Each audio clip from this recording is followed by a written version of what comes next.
It's October the 11th, 2012. Today there are 140 people across the UK waiting for a life-saving heart transplant. Among them, 20-year-old Will Pope.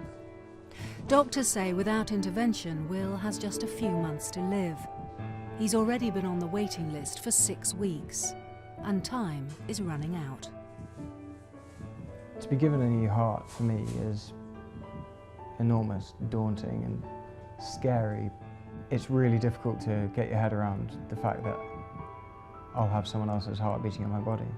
Will's being treated at Harefield Hospital in Middlesex, where he's been put on the urgent transplant list. Will's heart is in a very bad state right now. Unfortunately, the heart function has declined significantly. He has very, very little function left. For Will to have the transplant he so badly needs, a suitable donor heart must first become available. But there's a desperate shortage of hearts, and Will can only wait and hope. The current situation in the UK with heart transplantation is, I would not call it dire, but very, very difficult. Unfortunately, even though we have a wonderful increase in organ donation, that does not filter through to heart transplantation because our requirements are different. When you're 70, you can donate a lot of organs, but you can't really donate your heart. So we really do have an enormous shortage of donors. This shortage has been brought about in part by the fact that fewer young people are dying as a result of road accidents, thanks to medical improvements and better road safety. For those in need of heart transplant, the harsh reality is that 1 in 5 of them will die waiting. Many of our potential recipients do not have the time to wait. They can't afford to wait. Like William, because he's very sick and he will probably not be here in 6 months. It's a possibility that I won't get a heart. It is a little bit terrifying, but at the same time I've managed to come to terms with the thought, of loss, and that's fine. I've made my peace with that, but for my family it's very difficult. For families of people on the transplant list, the situation is agonising. Will's parents, Rosie and Philip, can only hope that their son is one of the lucky ones. The difficulty is the feeling of being completely out of control and unable to do anything about it at all to make it better. It wouldn't be so bad if it wasn't for the chronic shortage. As a dad, you want to be able to sort of say, it's okay, I'll fix it. But this is one thing which, you're very much you're completely in the hands of the doctors and the medics and the organ donors, really. Until 4 years ago, Will was a normal teenager. Passionate about music and sport, he was studying for his A-levels when, after a short illness, his heart started to fail. And then, bang, he had this illness which came out of the blue. And so his whole world just was shattered. Doctors suspect the heart failure was triggered by a virus that attacked his heart, causing irreparable damage. It's a big thing for anyone, let alone someone of his age, to sort of take on board. In the 4 years since diagnosis, Will has relied on medication to keep him well, and until recently it has. He started at university and this summer took part in a charity car drive to Mongolia. But after returning from the trip 2 months ago, his condition went dramatically downhill. Tests revealed that Will's heart had deteriorated and his life was in the balance. He needed to undergo heart transplant surgery. That came as a terrible shock to Will, and then that got quite scary. That was probably the lowest point, I think. Will is now on constant intravenous medication to help his heart continue to function. Being on the urgent list means that he must stay in hospital, because when a heart becomes available, there can be no delay. Between the heart stopping in the donor and the heart starting in the recipient, we have a maximum of 3 hours, which is very difficult to make, but we usually stay under 4 hours.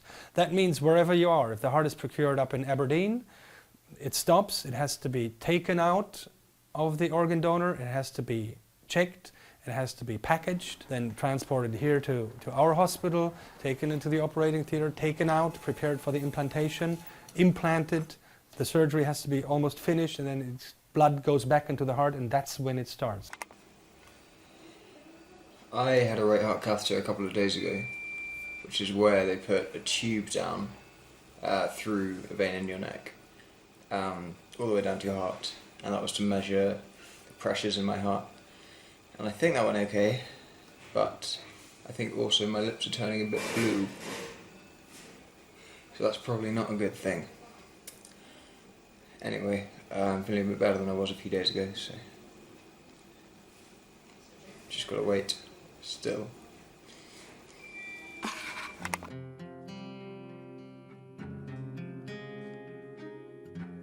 The bit that I find difficult is knowing that actually people are dying, and that, you know, it's all completely random, but that they're dying with their organs, and those organs are not being used, and that's the awful thing, is knowing that they are out there, but it's just that they're just not available. 90% of people in Britain say they would be prepared to donate their organs in the event of their death. But less than 1/3 have signed up to the organ donor register. And even if they do go on the register, their families must give final consent before their organs are released. All too often, that doesn't happen. Penny as a person was outgoing, loved life to the full, enjoyed everything that happened. Every day was an adventure, and she loved every moment. She loved life. Life to her was for living. 18 months ago, Penny Levi died suddenly of a brain hemorrhage. We were hit really quick. Mum was ill very, very quick. She was standing upright, who passed out in a minute, and she had 10 days after that. Penny made it clear to her family that she wished to donate her organs, including her heart. When it came to discussing things like transplant, Penny was adamant that this had to be. They were organs on loan to her. As far as she was concerned, once they were finished with, someone else should use them to their benefit, for their life, for their way of life. On average, 1,500 people die every day in the UK. On the day Penny died, she was one of just 3 who actually ended up donating their organs. It didn't feel like a decision, it just felt like a conversation that we had to get through. Decisions were where we were going to cremate her, who we were going to invite, who we had to call. Those are the decisions I had to worry about. I didn't have to worry about this at all. This was just the norm for us. This wasn't even something we had to contemplate. 45% of families decide not to donate their loved one's organs at the time of death, even if this goes against their wishes. Often, even when a donor's given permission, it's the family who turn out to be the stumbling block. Can you understand why that is? I find it difficult to understand, but I can see why people say it. They think the deceased will be disturbed, destroyed, whatever, but the care and attention that the blood and transplant service gave to the person who had died was just amazing. Anyone can be an organ donor, but the cut-off age for a heart suitable for transplant is usually 65. Penny was 65 when she died, but doctors considered her fit and healthy for her age.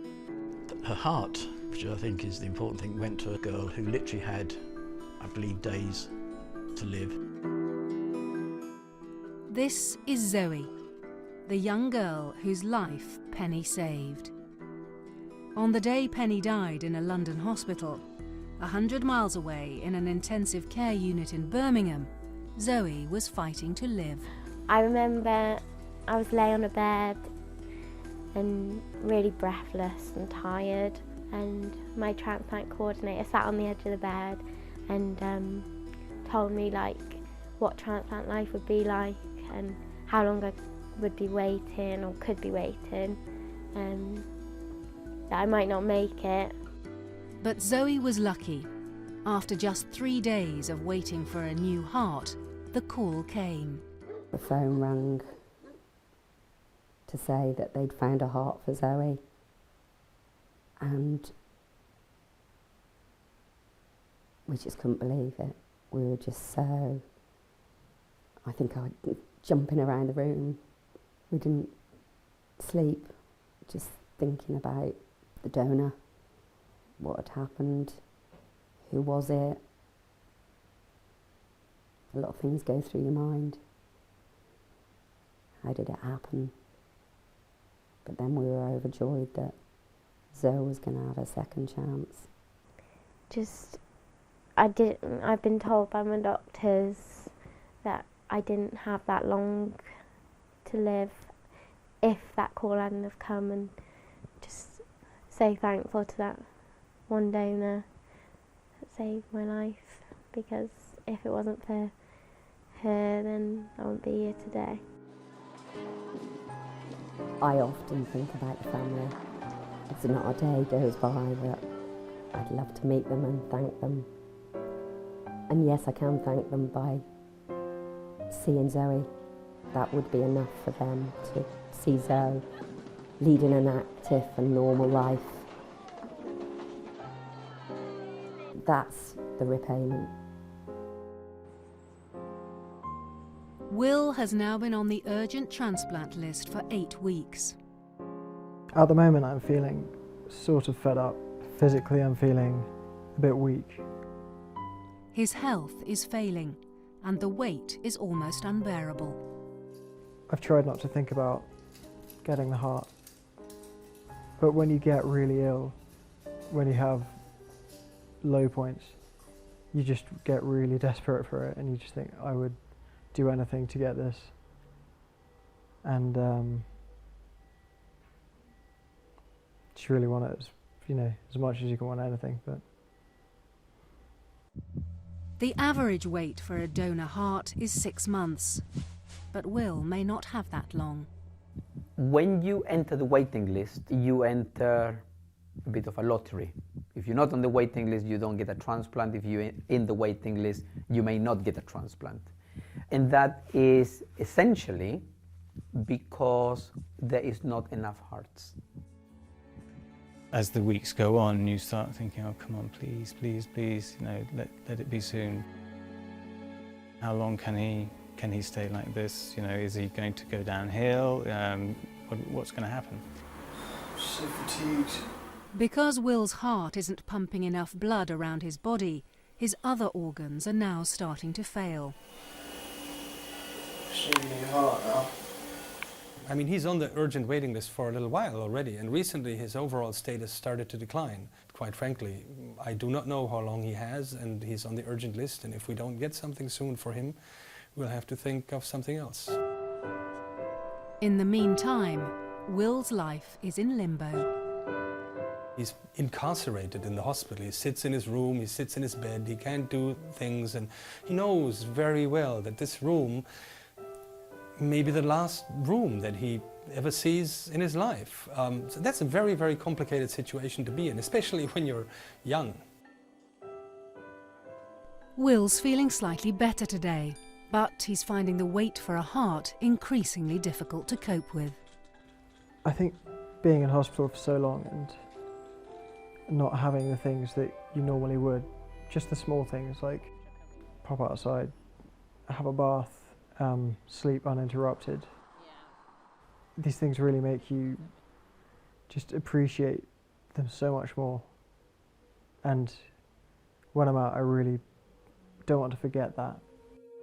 One of the reasons why there's such a desperate shortage of hearts is that in the last 3 years, the number of people needing a heart transplant has almost doubled.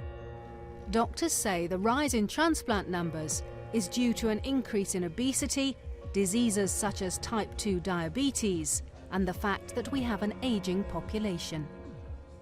More of this population will suffer of heart failure. Anybody may need a heart transplant one day. And I think it is important that everybody understands that. The Queen Elizabeth Hospital, Birmingham, is one of the largest organ transplant centres in Europe. Each day, patients with heart failure come here to undergo life-saving treatment. But while heart patient numbers are rising, the actual number of transplants performed is going down. We're at a stage where our waiting lists are growing, not just in this unit, but in other heart transplant units. The number of patients on the waiting list are growing, and the number of transplantation has fallen, certainly year on year over the last few years. Doctors are facing increasingly difficult decisions about their sickest patients. I mean, ultimately, we want to help these people. Ultimately, we need, heart transplantation is the right thing for them, but we can't do that without the donor organs. The medical world is trying to develop alternative ways to save patients who need new hearts. Using stem cells to generate or grow a heart is one of the most promising fields of research. But these techniques will take years before they're ready to use on patients. Mechanical devices that take over the heart's pumping function are being increasingly used by doctors. They're not a long-term solution, though. Most are only effective for 5 years. So the technology is there, but the long-term outcome from the technology is probably not as good, and not as good as we would like it to be at this point. So it's not certainly a substitute for heart transplantation. It's not reached that point where we can say, well, we'll put in an artificial heart and we can do without heart transplantation. That, I think, is many years away. Mechanical devices may not be the answer, but for patients like Glyn Price, they offer the only hope of life. 58-year-old Glyn has been on the transplant list for 3 years, but a new heart has never been found for him. A few months ago, doctors fitted a mechanical device that does the work of his heart. You have this contraption which is attached to a line coming out of your belly going to the pump, and that is attached to the system. This is called a system controller. This is a kind of computer which tells the pump what speed and what it should be doing. It's powered by 2 of these batteries, which last anywhere between sort of 8-10 hours. So if this thing goes down, then really the heart would stop. These devices don't provide the same quality of life that a human heart can give, but they do buy time. The hope for Glyn is that the device will keep him alive until a donor heart can be found. In an ideal world, what do you need to be able to do your job properly? More organ donations. I think it comes down to something as simple as that. More donor hearts, we will be able to do more heart transplantation and save more lives. Around 150 heart transplants are carried out every year in the UK. But doctors say many more lives could be saved if more donations were available. I personally would like to see a society that is not attached to their organs and that will be prepared to give the organs when you die. Increasing the number of people on the organ donor list is obviously important. But even more crucial, say the experts, is making sure your relatives know your wishes. I'm not saying that you have to go on the organ donation registry, but you should inform your relatives. I think to leave them alone with that decision, that is the only criticism I have of somebody is unfair. And if you say, I don't know, you have to make that decision for me, that's fine. But then at least as a relative, you know that you've been asked to make that decision. At Harefield Hospital, time has run out for Will. He's now been on the urgent list for over 10 weeks, but he's still waiting for a suitable heart to become available. His health is now critical. Unfortunately, his overall status has declined now, and he's beginning to show signs of more end-stage heart failure affecting other organs, and that makes the situation very volatile. We're getting very close to the edge. Will can't afford to wait any longer. His heart is failing fast. With no immediate prospect of a donor heart, doctors decide to implant a mechanical device to keep his heart beating.